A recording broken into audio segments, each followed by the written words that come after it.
আসসালামু আলাইকুম এভরিওয়ান, কেমন আছেন? আলহামদুলিল্লাহ আমি ভালো আছি। আজকে আমি ভাত চুলায় বসিয়ে দিয়েছি। আমার ভাত হয়ে গেছে। এখন আমি শাক রান্না করব। এখানে আমি নতুন আলু, সিম, তারপরে মেথি শাক সবই নতুন দিয়ে এটাকে ভাজি রান্না করব। এখানে দিয়ে দিলাম কাঁচামরিচ, পেঁয়াজ। এখন এটাকে আমি চুলায় বসিয়ে দিব। দেখুন, আমি এখানে পরিমাণ মতো লবণ দিয়ে দিচ্ছি।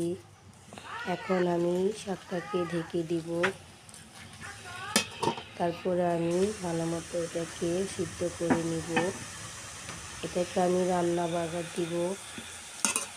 মাশাআল্লাহ, শাকটা দেখুন কত সুন্দর সিদ্ধ হচ্ছে।